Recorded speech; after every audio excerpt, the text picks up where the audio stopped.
여름하면 생각나는 과일이 있죠.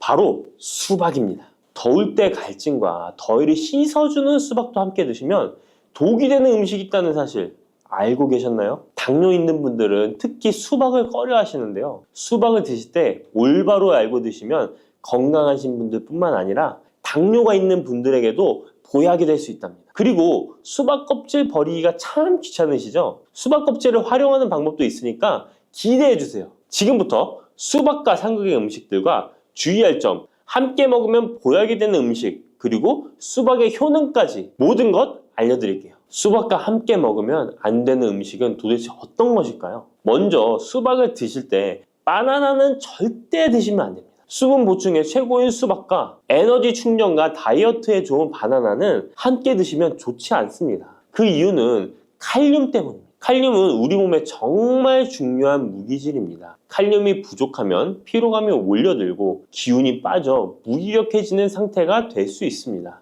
그런데 칼륨이 보충이 되면 우리 몸에 에너지를 공급하여 활력을 주게 됩니다. 또한 칼륨은 우리 몸속에 나트륨을 몸 밖으로 배출시켜 혈압을 안정적으로 유지시켜 주기도 합니다. 따라서 고혈압과 고지혈증, 심장병, 동맥경화와 같은 심혈관 질환 예방을 위해서는 칼륨이 꼭 필요합니다. 하지만 이렇게 좋은 칼륨도 신장이 좋지 않은 분들에게는 크게 무리를 줄 수 있습니다. 신장에서 칼륨이 잘 배출되지 않으면 근육이 약해지고 심장에서는 부정맥도 일으킬 수 있습니다. 수박과 바나나 모두 칼륨이 풍부하다는 것입니다. 함께 드시면 지나친 칼륨 섭취로 인한 부작용이 발생할 수 있다는 것 기억해 주세요. 최근 수박과 함께 치즈, 요거트를 곁들인 샐러드가 인기를 끌고 있는데요. 수박과 치즈, 요거트는 함께 드시면 안 되는 음식입니다. 함께 드시면 달콤 짭짤해서 먹기에는 너무 좋지만 우리 몸 안에서는 문제가 발생하게 되는데요. 수박 속에는 이뇨작용과 혈액순환을 도와주는 수분과 비타민까지 가득합니다. 눈 건강에 좋기로 소문난 비타민 A와 우리 몸에 에너지 충전 역할을 하는 비타민 B, 그리고 피로 회복에 도움을 주는 비타민 C가 많이 들어있죠. 뜨거운 여름에 수박 한 입 먹으면 더위에 지친 몸에 필요한 비타민과 무기질이 바로 채워지게 되는 것이죠. 게다가 수박의 영양 성분은 우리 몸에 곧바로 흡수되어 기력이 금방 회복될 수 있는 것입니다. 그런데 이때 요거트, 치즈와 함께 드시면 수박과 정반대의 작용을 하게 됩니다. 수박에 가득한 수분은 혈관을 타고 우리 몸에 비타민을 채워주고 반대로 혈관 속 찌꺼기와 노폐물을 몸 밖으로 빠르게 배출시켜주는 역할을 하지만 치즈와 요거트의 단백질과 지방은 느리게 소화되기 때문에 소화의 속도가 크게 차이가 나게 되는 거죠. 치즈의 요거트는 느리게, 수박은 빠르게 반응하게 되어 복부 팽만감과 소화불량을 일으킬 수 있습니다. 그리고 튀김 같은 기름 범벅인 음식도 수박과 함께 드시면 안 됩니다. 수박은 자체가 매우 차가운 성질을 가지고 있습니다. 무더위에 지친 우리 몸속의 열을 뚝 떨어뜨려주는 역할을 할 수 있는 것이죠. 그런데 기름기 가득한 튀김과 함께 드시면 어떤 일이 일어날까요? 위장 속에서 기름이 딱딱하게 굳어 소화에 굉장히 오랜 시간이 걸리게 됩니다. 더 심각한 것은 수박의 대부분을 차지하는 수분이 위액을 묽게 희석하여 소화를 더 느리게 만들어 버리는 것입니다. 여름에 유독 소화가 잘 안 되는 분들이 식후에 수박처럼 수분이 많은 과일을 후식으로 드셨기 때문일 수 있으니까 앞으로는 소화를 위해 수박을 식후에 바로 디저트로 드시기보다는 공복에 따로 드시는 것이 훨씬 좋습니다. 그렇다면 수박은 무엇과 어떻게 드시는 것이 좋을까요? 깜짝 놀랄 만한 음식인데요. 바로 계피가루입니다. 수박에 계피가루를 살짝 뿌려 드시면 어떤 효과가 있을까요? 국민대학교 식품영양학 연구 결과에 따르면 계피에 들어있는 폴리페놀 성분이 우리 몸의 인슐린 저항성을 개선시켜준다고 합니다. 인슐린 저항성이 개선되면 혈당이 낮아지고 당뇨병 위험이 줄어드는 것이죠. 수박과 계피가루를 함께 드시면 이런 당뇨 관리 효과를 배로 누릴 수 있답니다. 수박의 당이 혈당을 높일까 걱정되시는 분들도 계피가루와 함께 드시면 안심하고 수박을 드실 수 있는 것이죠. 그럼 이 계피가루를 대체 수박과 어떻게 같이 먹냐고요? 그럴 줄 알고 함께 먹는 방법도 준비했습니다. 수박 토마토 샐러드인데요. 수박 한쪽과 토마토 한 개를 적당한 크기로 준비하고 올리브 오일 한 스푼과 상추나 깻잎 같은 녹색잎 채소를 곁들이고 계피가루를 살짝 뿌려주면 완성입니다. 한 가지 더 알려드리자면 수박 레몬 주스입니다. 물 200ml에 수박 한쪽, 레몬 한 개를 믹서에 갈아주고 계피가루를 살짝 넣어 마시면 됩니다. 토마토도 수박과 함께 드시면 정말 좋은데요. 수박의 색이 빨간 이유는 라이코펜이라는 성분 때문입니다. 토마토가 기적의 항암식품으로 불리는 이유가 바로 빨간색 라이코펜 때문인데요. 놀랍게도 수박에는 토마토보다 라이코펜이 무려 30% 많이 들어있습니다. 수박의 라이코펜이 우리 몸속에서 각종 혈관 질환의 원인인 활성산소와 혈전을 싹 제거해줍니다. 또한 세포가 노화되고 산화되는 것을 막아주고 정상세포가 암세포로 변하는 것을 원천 차단해준답니다. 라이코펜이 풍성한 수박과 토마토를 함께 드시면 암을 예방하는 것은 물론이고 암세포를 살멸시키기도 한답니다. 토마토의 유기산과 수박 속의 칼륨이 함께 작용하면서 세포의 활성을 도와주고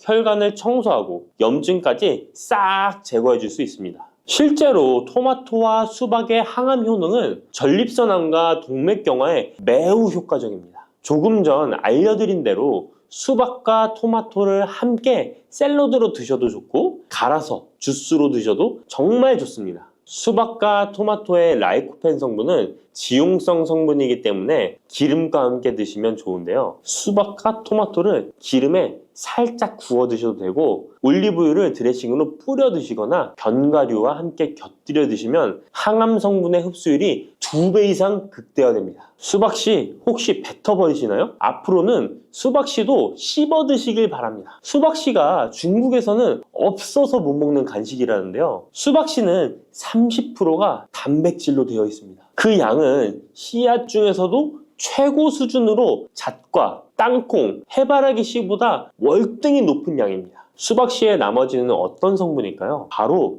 불포화 지방산인 리놀렌산입니다. 리놀렌산은 뇌 자체를 구성하는 아주 중요한 성분으로 뇌 기능을 올려주어 치매 예방에 탁월한 효능을 발휘합니다. 게다가 수박씨의 리놀렌산은 우리 몸속에 체지방이 쌓이는 것을 막아주고 내장지방이 생기는 것도 차단해줍니다. 혈액 속에 나쁜 콜레스테롤 수치를 낮춰주어 각종 성인병 예방에도 최고입니다. 또한 쿠크르비타신이라는 영양성분이 들어있는데요. 이 성분은 혈액 자체를 맑게 만들어주고 살균까지 시켜주어 암 발생을 막아주고 기생충을 제거하는 구충 효과까지 있습니다. 수박씨를 모아서 잘 씻어 말린 뒤 마른 팬에 살짝 볶아 드시면 고소한 견과류처럼 맛있게 드실 수 있습니다. 수박이 다 좋은데 수박 껍질이 부피가 커서 버리기 힘드시죠? 많은 분들이 수박의 빨간 부분만 드시고 흰색 부분은 그냥 버리는데요. 이 흰색 수박 껍질 부분이 우리 몸에 보약이 된답니다.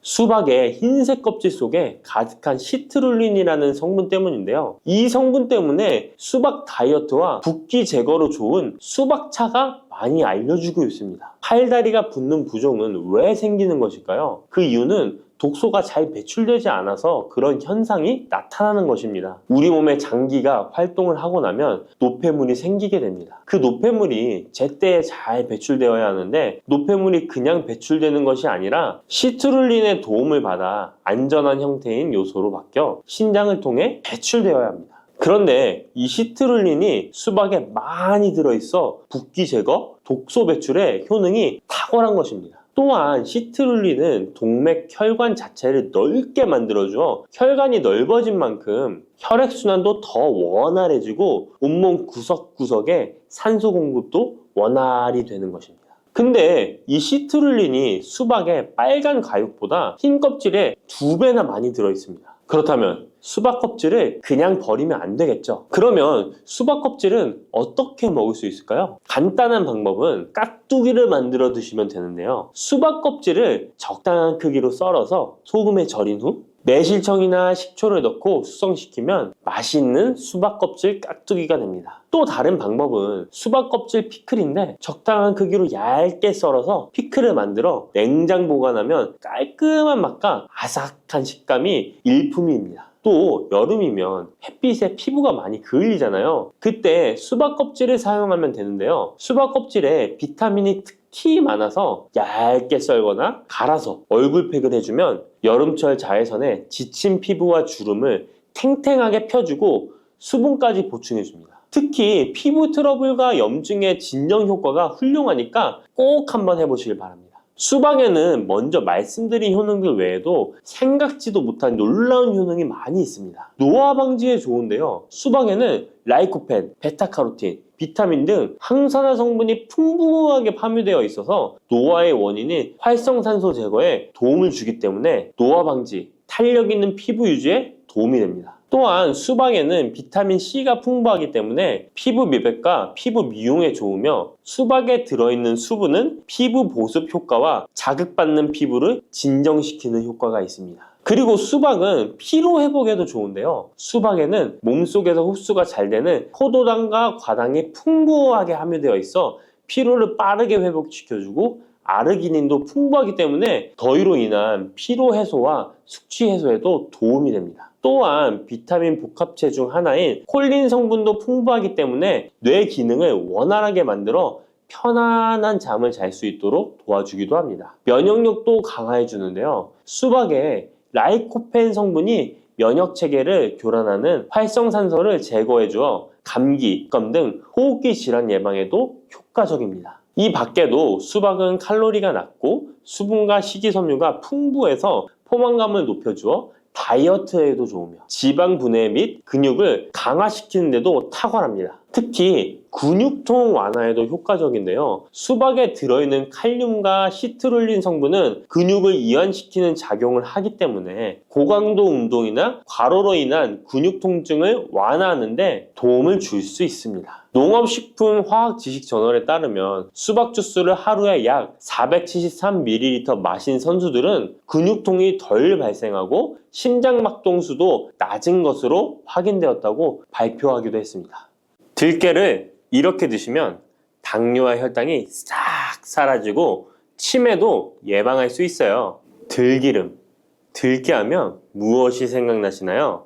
들기름에 북어와 미역국을 구수하게 볶아 시원한 북어 미역국을 끓여 먹어도 정말 맛있죠? 건강에도 좋다는 이 들기름과 들깨 잘못 먹으면 암에 걸리고 혈관 건강에도 악영향을 줘서 치매도 유발할 수 있다는 사실 알고 계셨나요? 들깨의 효능과 어떻게 먹을 때 건강을 해쳐 암에 걸리고 치매를 유발하는지, 그리고 어떻게 먹는 것이 건강하게 먹는 방법인지, 어떻게 보관하는 것이 가장 좋은 방법인지 들깨에 대한 모든 것 알려드릴게요. 나이가 들면서 산책하기도 힘들고 관절이 쑤시고 무릎 통증 때문에 힘드시지 않으신가요? 들깨의 첫 번째 효능은 바로 관절염에 좋다는 것입니다. 무릎이나 관절 통증 때문에 병원에서 진통제를 처방받으시잖아요. 이때 처방받는 진통소염제의 역할은 몸속에 프로스타글란딘이라는 물질의 생성을 억제해서 통증을 막아주는 건데요. 들깨 속에는 식물성 오메가3 지방산인 알파리놀렌산이 함유되어 있는데, 이는 체내에서 염증을 일으키는 프로스타글란딘의 생성을 억제하는 데 아주 좋은 효능을 발휘합니다. 우리가 오메가3를 먹는 이유 중에 하나도 혈관 건강이나 피를 맑게 해준다 등의 역할도 있지만 몸속에 미세 염증을 잡아주는 역할도 있어 드시는 분들이 정말 많은데요. 들깨가 바로 이런 염증 유발물질을 억제해줘서 진통 역할을 한다는 것이에요. 그리고 들깨의 두 번째 효능은 바로 뼈 건강에 도움을 준다는 것입니다. 들깨는 관절염과 무릎 통증을 완화시켜주는 성분이 들어있을 뿐만 아니라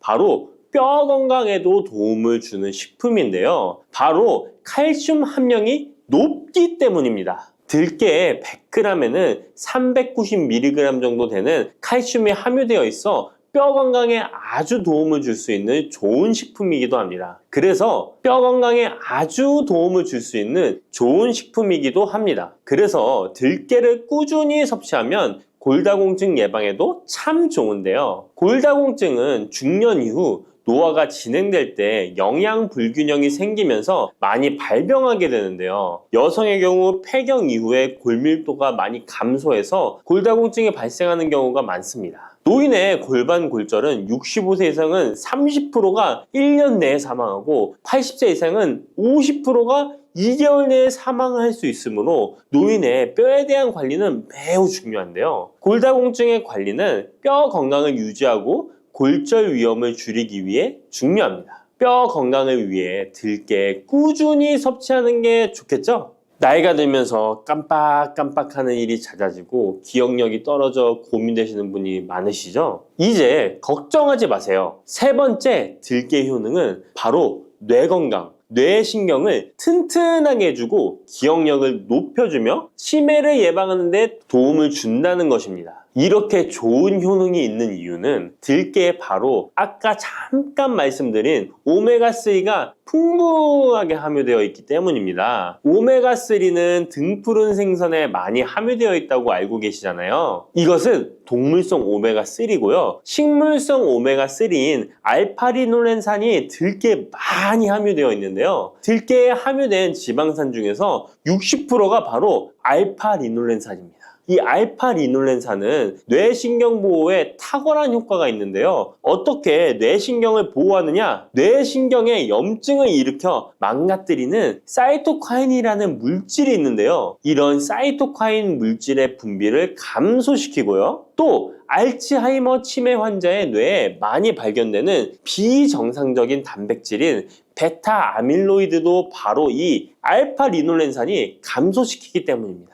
참치에 많이 함유되어 있다는 DHA 들어보셨죠? DHA가 바로 대표적인 뇌기능 강화 물질인데요. 이 DHA가 기억을 높이는 데 도움을 주고 학습 능력 또한 좋게 하는데요. 이 DH는 체내에 합성되지 않아 식품으로 섭취를 해야 합니다. 들깨에 함유된 알파리놀렌산이 흡수될 때 바로 이 DHA로 전환이 됩니다. 어린이 전용 오메가3 같은 경우도 성인보다는 EPA보다 DHA 함유량이 높은 영양제도 많죠? 들깨가 뇌신경, 뇌 건강에 좋은 이유가 바로 이겁니다. 네 번째 들깨의 효능은 심장을 건강하게 하고 뇌혈관의 노화를 막아주는데 도움을 준다는 것입니다. 알파리놀렌산이 체내에 흡수될 때 DHA로 변환된다고 했잖아요. 그뿐 아니라 바로 EPA로도 변환이 되는데요. 이 EPA가 어떤 역할을 하냐면 바로 혈소판 응집을 억제해 혈관에 혈전이 생기는 것을 방지하는 효능이 있습니다. 그리고 혈관을 튼튼하게 하는 효능과 혈액의 중성지방과 나쁜 콜레스테롤인 LDL을 낮추고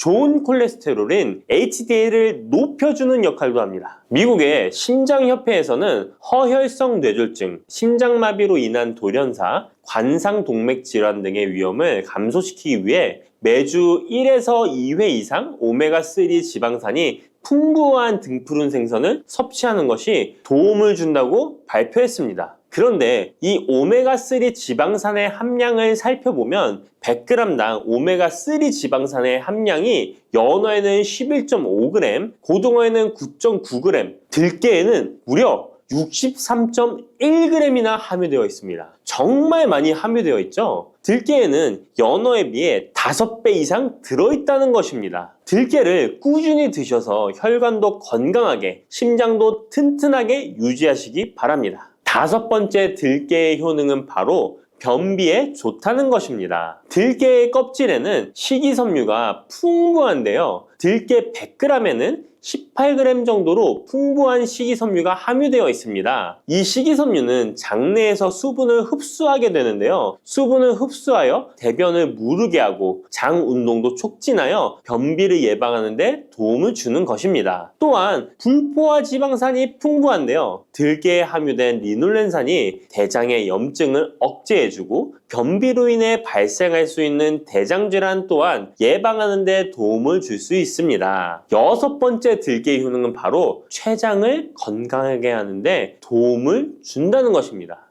들깨에 풍부하게 함유된 루테올린이라는 성분이 있는데요. 이 성분이 몸 안에서 인슐린에 대한 반응도를 높이는 기능을 합니다. 이게 무슨 말이냐면 췌장에서 인슐린을 조금만 분비하게 돼도 몸 안에서 이 인슐린이 작용을 잘해서 혈당이 급격히 올라가는 것을 막아주고, 이렇게 되면 췌장에서 인슐린 분비를 줄일 수 있겠죠. 이렇게 췌장의 부담을 많이 덜어줄 수 있다는 것입니다. 루테올린을 통한 인슐린 반응도가 높아지면 당뇨도 예방할 수 있고 혈당 조절에도 많은 도움을 받을 수 있는 것입니다. 7번째 들깨의 효능은 알레르기성 질환을 예방하는데 도움을 주는 것입니다. 들깨에 오메가3 지방산이 많이 함유되어 있다고 했잖아요. 이 오메가3 지방산이 염증을 억제하고 면역력을 강화시키는 효과가 있어서 알레르기 증상을 예방하고 완화시키는데 도움을 줄 수 있는 것입니다. 그리고 또 비타민 E가 풍부하게 함유되어 있는데요. 비타민 E는 항산화 작용에 뛰어나고 알레르기 반응을 일으키는 물질인 히스타민의 분비를 억제하는 효과가 있습니다. 알레르기에 처방받는 항히스타민제와 비슷한 기전이라고도 어찌 보면 볼 수 있겠죠. 8번째 들깨의 효능은 빈혈에 좋다는 것입니다. 들깨 100g에는 철분이 약 14mg 정도로 함유되어 있는데요. 이는 시금치의 약 2배에 해당됩니다. 시금치보다도 철분 함량이 높아 빈혈에 도움을 줄 수 있는 것이고, 그뿐만 아니라 들깨에 함유된 비타민 B1, 2는 조혈작용을 도와주는데요. 조혈작용이란 혈액 속의 혈구를 만들어내는 과정을 말합니다. 빈혈에 있는 분들이 들깨를 꾸준히 드신다면 빈혈을 개선하는데 많은 도움을 받을 수 있는 것이죠. 자, 그런데 이렇게 좋은 들깨도 가장 취약한 단점이 있습니다. 그것은 바로 열에 약하고 쉽게 산패된다는 것입니다. 일반적으로 통들깨보다는 들기름으로 많이들 섭취하게 되시는데요. 이 들기름을 짤 때의 방법이 중요합니다. 보통은 200도 이상으로 들깨를 달달 볶아서 기름을 짜게 되는데요. 이때 몸에 좋은 오메가3 지방산이 대부분 파괴가 됩니다. 그래서 들기름을 드실 때는 저온에서 압착한 기름을 사용하시는 것이 좋습니다. 저온에서 압착한 기름은 제가 하단 링크에 있으니까 잘 구경해 보세요. 저온 압착유 또는 생들기름이라고도 하는데요. 이 기름을 요리에 사용할 때에도 열에 오랫동안 가열하지 마시고 요리가 끝나갈 무렵에 들기름을 넣어주시거나 먹기 직전에 드레싱을 하여 드시는 것이 좋습니다. 들기름은 또한 산패가 쉽게 되는데요. 들기름이 산패되면 벤조피렌이 생성되게 되는데 이게 1급 발암물질입니다. 산패된 들기름을 지속적으로 드시게 되면 발암물질을 계속 먹게 되는 것이죠. 그래서 들기름의 사용기한을 지켜주시는 것이 좋은데요. 보통은 2달 이내로 드시는 것이 좋고, 개봉을 하셨다면 1달 이내에 소비하시는 것을 권장드립니다. 보관 방법도 정말 중요한데요. 신문지나 검은 비닐 등으로 감싸서 빛을 차단하고 밀봉한 상태에서 반드시 냉장 보관하시기 바랍니다. 만약 실온에 두신다면 들기름의 산패는 급속히 진행되기 때문입니다. 그런데 이 들기름을 오래 보관할 수 있는 방법도 있는데요. 그것은 참기름과 섞어서 보관하시는 것입니다. 참기름에는 비타민 E와 세사몰이라는 성분이 있는데요. 이 성분이 산패를 막아주는 데 도움을 줍니다. 이 세사몰이라는 성분은 참기름을 고온에 볶거나 기름을 짜는 과정에서 생성되는 물질인데요. 이 때문에 다른 기름에 비해 참기름이 산패가 느리고 지속성이 좋은 것이죠. 그래서 들기름과 참기름을 7:3 또는 8:2 정도로 섞어서 보관하시면 조금 더 오래 보관하실 수 있습니다. 그런데 들깨를 기름으로 드시게 되면 들깨 껍질을 섭취할 수 없는데요. 들깨 껍질에 몸에 좋은 식이섬유와 대표적인 항산화 물질인 폴리페놀 성분들을 다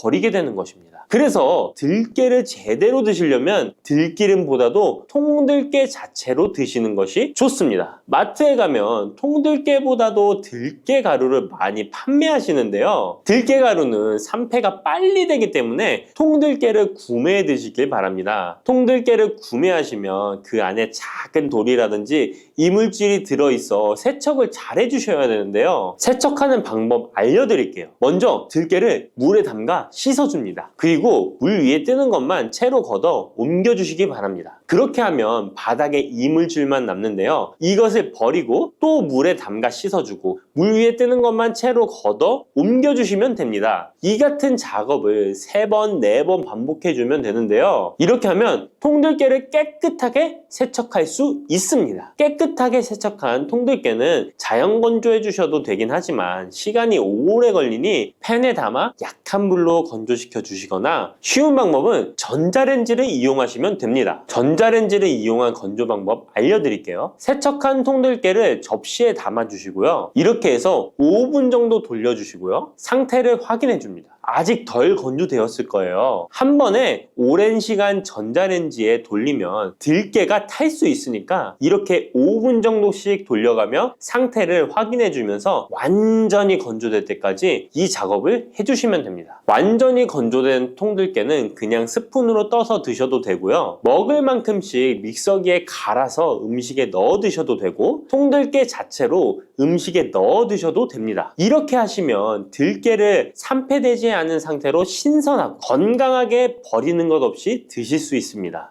50대 이후에 근육이 많이 빠졌다면 이것을 드시면 됩니다. 요새 들어 몸이 예전 같지 않다고 느끼시는 분들 계신가요? 만약 그런 분들이 계신다면 몸에 단백질이 부족한 것을 의심해 볼 수도 있습니다. 나이가 들면서 왜 단백질 섭취가 중요한지 그리고 그에 따른 여러 가지 사실들을 알아보려고 하는데요. 나이 들수록 단백질이 더 중요하다는 말을 들어보신 분들도 많이 있을 거예요. 우리 몸의 필수 영양소라는 단백질, 이 단백질 섭취가 중요한 이유 5가지를 알려드릴게요. 첫 번째는 근감소증 예방입니다. 나이가 들면 근육량이 자연스럽게 줄어들게 되는데요. 이를 근감소증이라고 합니다. 근감소증은 근육이 빠르게 줄어드는 질환으로 단백질은 근육을 구성하는 주요 성분인데요. 단백질을 충분히 섭취하지 않으면 근육량이 급격히 줄어들게 되고 이렇게 되면 근력도 같이 약화되며 근감소증을 유발할 수 있습니다. 단백질이 부족하게 되면 그 진행이 훨씬 더 빨라질 수 있는데요. 근육이 줄어들게 되면 일상생활을 하기 어려워지고 이렇게 되면 근육이 더 감소하게 되는 악순환이 생길 수 있습니다. 단백질 섭취와 운동을 병행하는 게 가장 좋겠죠? 단백질이 중요한 이유 2번째는 면역력 증가입니다. 단백질과 면역력이 연관이 있다고 하시며 의아해 하시는 분들이 있으시죠? 단백질은 우리 몸속의 세포 그리고 장기뿐만 아니라 수많은 호르몬을 구성하는 중요 요소입니다. 또 단백질은 면역 시스템에서 중요한 역할을 하는 항체와 효소를 생성하는데 백혈구라고 많이 들어보셨죠? 이 백혈구는 감염을 인식하고 싸우는 주요 면역 세포인데요. 이 백혈구가 주로 단백질을 사용하여 병원균을 인식하고 항체를 만들어 병원균을 물리치는데 중요한 역할을 합니다. 또한 우리 몸의 중요한 면역세포도 감염에 대응할 때 단백질을 사용하여 신호를 보내고 병원균을 파괴하는 작용을 합니다. 나이가 들면서 면역 시스템이 약해지기 쉬운데 그럴수록 단백질을 충분히 섭취하면 면역력을 높일 수 있습니다. 단백질 섭취가 중요한 이유 3번째는 심혈관계 질환 예방입니다. 단백질은 심혈관 건강에도 영향을 주는데요. 특히 식물성 단백질이 도움을 줍니다. 예를 들자면 콩류와 견과류 등은 나쁜 콜레스테롤인 LDL의 수치를 낮추고 심혈관계 질환의 위험을 줄이는데 도움이 됩니다. 특히 노년층에서 단백질 섭취는 고혈압, 동맥경화증, 심장병 등을 예방하는데 중요한 역할을 합니다. 4번째는 피부의 탄력 저하를 예방합니다. 피부의 주 성분 중 하나인 콜라겐은 단백질로 이루어져 있는데요. 나이가 들면 콜라겐이 자연스럽게 감소하게 되는데 이로 인해 피부 탄력이 떨어지고 주름이 생깁니다. 이때 단백질을 충분히 섭취하면 피부 건강에도 좋은 영향을 주는데요. 단백질 공급은 피부 재생을 촉진시켜 피부 건강을 유지하는 데 도움을 줍니다.